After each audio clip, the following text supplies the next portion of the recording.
All right, here we are, just parked with the 240 here in North Park. And in this video, we're going to talk about all the specifics of the S13. So, year, this is a 1992 Nissan 240SX, dual cam, manual transmission. I am the third owner. The previous lady owned it for 27 years.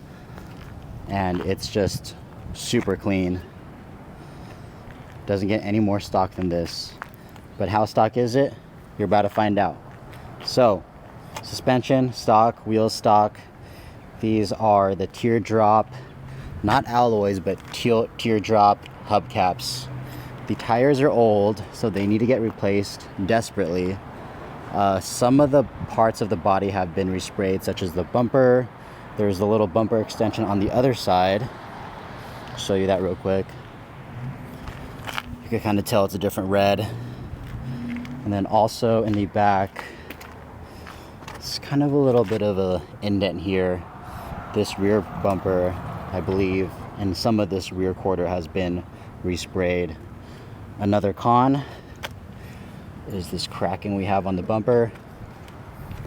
And also, if you might notice, the pinstriping is silver, which is kind of okay. It matches with these silver hubcaps as well as the 240SX logo.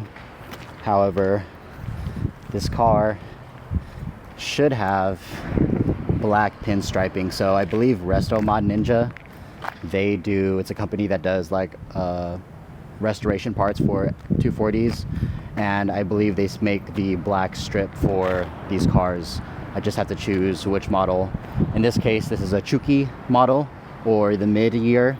So the way you know that is through the bumper. So S13s, there's 3 OEM bumpers depending on the year or the years. The first one is Zenki, or the pig nose, which I like, honestly, a little better than this. Definitely arguable.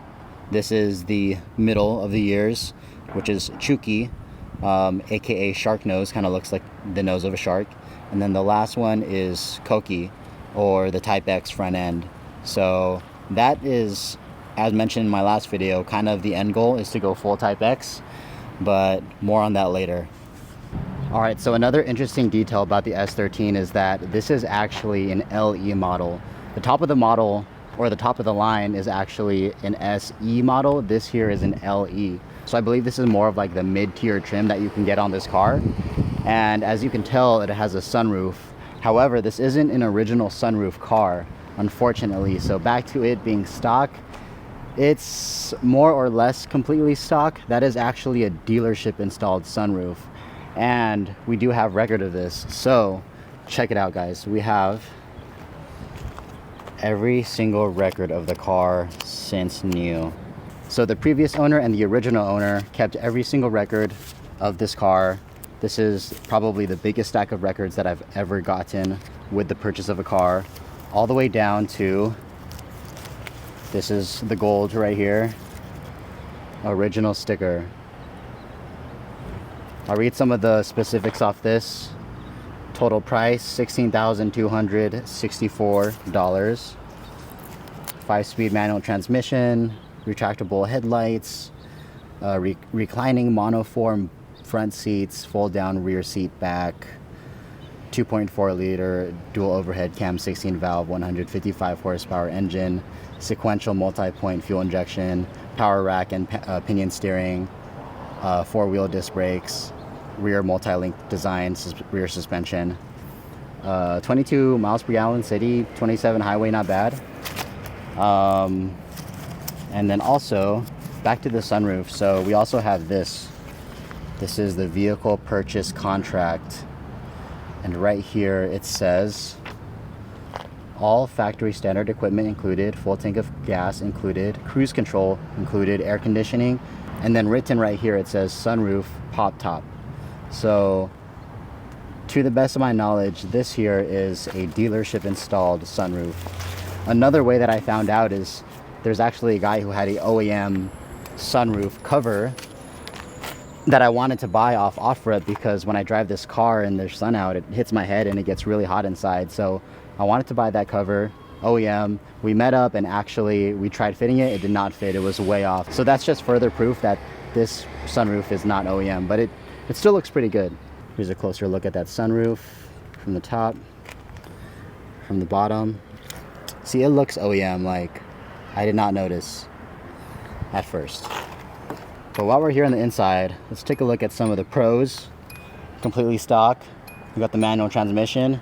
This dash is actually completely uncracked, which is ultra rare. I already bought a Fitment Automotive half dash cover, which fits really good. Seats are also stock. Personally, I actually never really liked these seats. Design wise, they're cool, but they're not the most comfortable, and also they always come in this weird, like, rough tweed material. Looking down here, there's also how messed up the carpet is. That's because the original owner was a business lady, and she always wore heels, and she had a habit of driving with her heels on and digging her heels into the carpet. So that's the reason for that.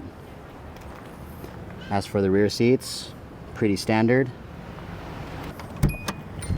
Let's take a look in the trunk. I still have the privacy cover.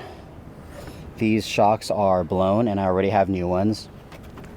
Also, there's some broken clips missing for the privacy cover. So the things that keep this locked up onto the hatch so it lifts up when you open. I got replacement clips for that. I also got new shocks, so we'll do an install on that soon. And then under here I do have the original spare tire. And as for some final pros and cons, we got the antenna, which is a little messed up. Does not go in anymore. It's kind of chopped off at the end.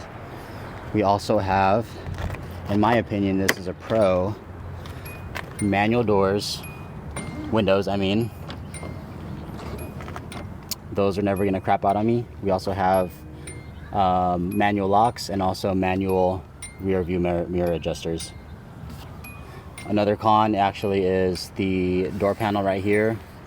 It's not cracked, it's just a little separated. It can be fixed. All right, let's take a look at what we got going on here in the engine bay. A little dusty, but again, 100% stock. There's a few items worth noting here that I think are pretty impressive. We got all these original stickers. This foam piece is usually gone or just disintegrating. These plastic pieces here next to the headlights, usually gone.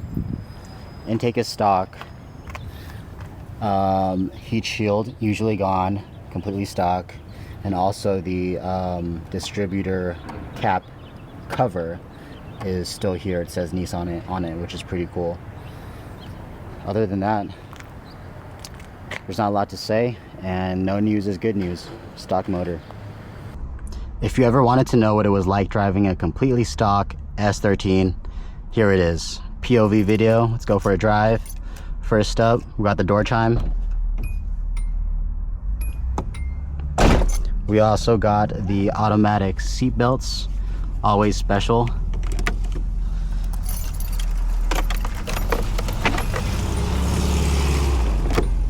Cool Vanagon. Then we also got the startup stock exhaust, so it's pretty quiet. Let's go drive around. One thing I really like about this car is just, of course it's stock, so it's not lowered, and I could just drive over potholes and speed bumps and not worry about anything. No scraping, none of that drama.